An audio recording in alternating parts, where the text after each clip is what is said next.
Gestapo y la literatura. Aquella tarde de junio de 1924, Max regresó del funeral caminando despacio y melancólico por las calles empapadas de aquella ciudad austriaca, que no dejaba de recordarle la vieja Praga. Max llegó a su residencia agotado, se sentó en el modesto salón de la casa que habitaba y encendió la chimenea. El fuego debía servir a un doble fin: calentar sus entumecidos músculos y quemar los escritos de su amigo recién fallecido. Este segundo objetivo, el quemar los relatos de las novelas de su amigo, no ilusionaba a Max. Se le antojaba algo terrible, pero no tenía elección. «Quémalo todo», le había dicho su amigo mientras le hacía con fuerza de un brazo, insistiendo varias veces. «Todo, quémalo todo, no quiero que quede nada. ¿Me entiendes?» «De acuerdo», dijo al fin Max. «Es prácticamente imposible discutir con un moribundo». Max dispuso los escritos en varios montones junto a su butaca frente a la chimenea. Uno los tenía hacía tiempo, otro los había recogido en la habitación de su amigo en el sanatorio de Kierling. Había mucho material para quemar. Aquello solo hacía que aumentara sus dudas. «No seré capaz de hacerlo», le había dicho Max después a su amigo, pese a haber aceptado el terrible encargo. Pero el moribundo, como si no lo hubiera escuchado o como si no quisiera escucharle, le nombró albacea de todos sus escritos, esto es, de todos los relatos y novelos menos de los que tenía Dora Diamant, una joven actriz que su amigo había conocido en sus largas estancias en el sanatorio, cuando intentaba curarse de aquella maldita tuberculosis que ya no lo abandonó nunca y que terminó por llevárselo allí donde fueran los que ya no están entre nosotros. Max frunció el ceño. ¿Tendría Dora las mismas instrucciones? Se respondió a sí mismo con un gesto mudo de asentimiento. Seguramente las cumplirá. Muy posiblemente. Dora adoraba a Franz. Su amigo fue el único feliz que Franz extrajo de aquel sanatorio, su amistad con Dora Diamant. Max cogió el primer legado de folios y lo miró con atención. La llama del fuego era ya poderosa, capaz de engullir en su incendio miles de decenas de miles, millones de palabras que enmudecerían para siempre. Max acercó el montón de páginas a las llamas.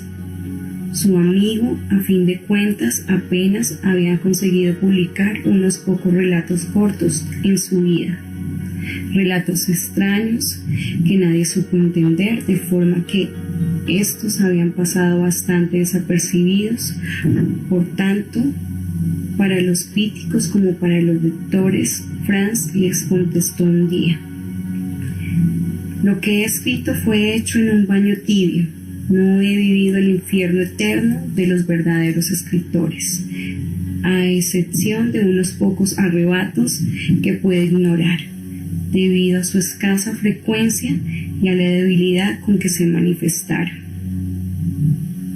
Sí, eso era cierto. No era probable que se perdiera nada especial en aquellas llamas. De pronto, los ojos de Max se detuvieron sobre el título de aquel primer gran grupo de folios, y las dos palabras le atraparon.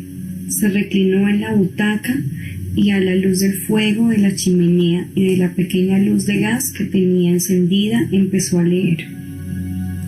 A fin de cuentas había aceptado quemarlos, pero no había concretado que él no pudiera leer antes aquello que luego tendría que destruir.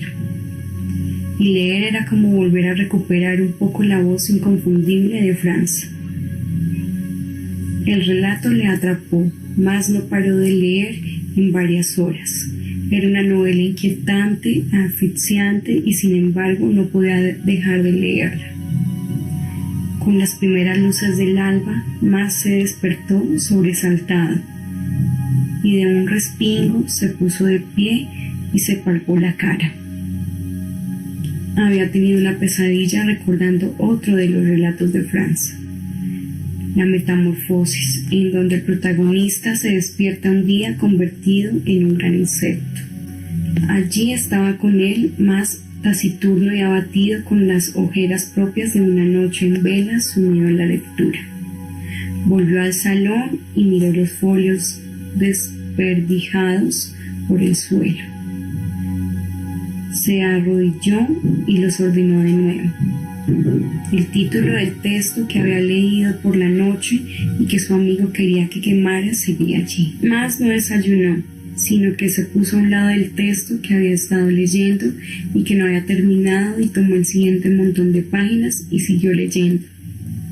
Esto se titulaba El Castillo. Quizás solo merecía la pena uno de los manuscritos, aquel por el que había empezado de la noche anterior, y el resto fue material que no merecía ser recordado por nadie. Durante varios días más no salió de la casa. Solo se detenía para comer de cuando en cuando. Al cabo de varias semanas concluyó aquel maratón de lectura con el último montón de folios. América. Cuando terminó, se llevó las manos a la cabeza. No sabía qué hacer. Todo lo que había leído era espléndido y original.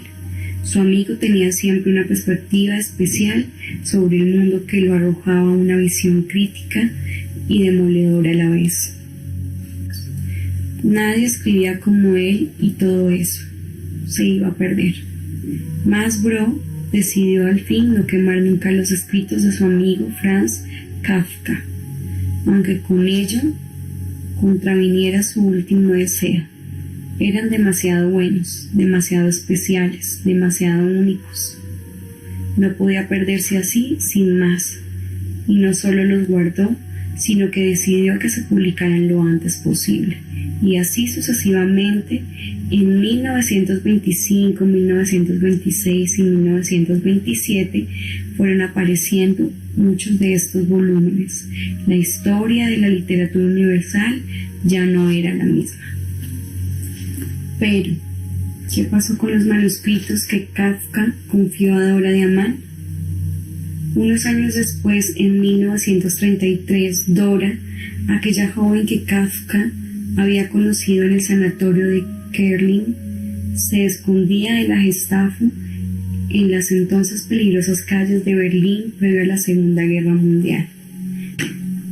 Y sabía que, además de su afiliación al Partido Comunista, su relación con Franz Kafka no la ayudaba demasiado.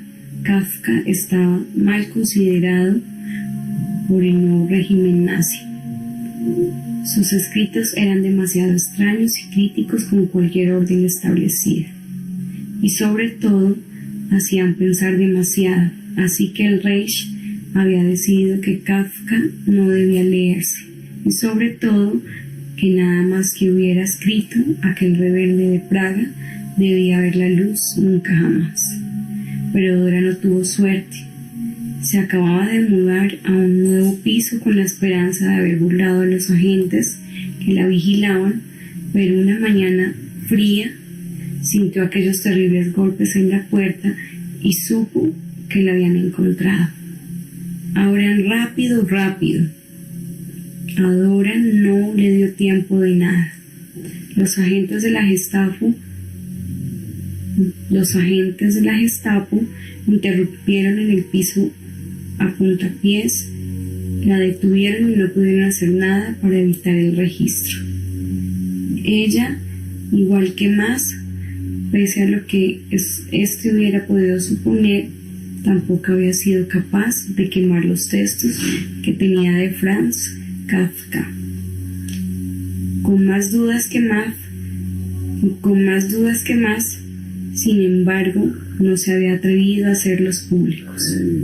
Una cosa no era quemarlos y otra que se publicara. Pero ahora, al ver aquellas 30 cartas de aquellos 20 cuadernos de notas con relatos y manuscritos por Kafka en manos de los agentes de la Gestapo, Dora lamentó no haberlos dado a conocer antes. Dora fue encarcelada. Luego huirá a Rusia, pero no tuvo una vida fácil. Dora pensaba por sí misma, seguramente eso es lo que Kafka vio en ella, lo que le atrajo.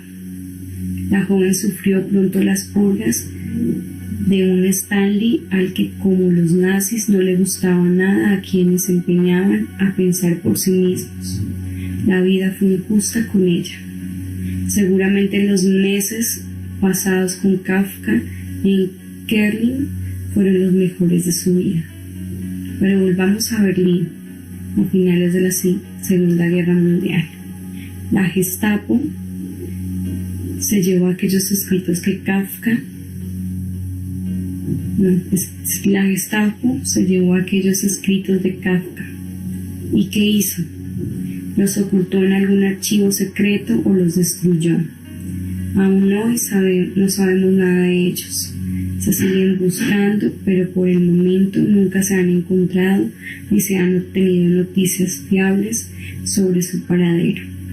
Y hay más preguntas. ¿Había en aquellos cuadernos más novelas o más relatos de Kafka? Tampoco lo sabemos. Dora de Amán, la única que podía saberlo, huyó de país en país hasta morir finalmente en Inglaterra en la posguerra mundial y nunca precisó que había escrito aquellos cuadernos. El Kafka Project de la Facultad de Humanidades y Letras de la Universidad de Santiago de Estados Unidos, en colaboración con el gobierno de Alemania, sigue aún tras el rastro de aquel registro de la Gestapo en el año 1933. Por aún no ha conseguido resultados positivos. La pérdida de aquellas 30 cartas y 20 cuadernos de notas sigue siendo uno de los mayores enigmas literarios por todos los tiempos.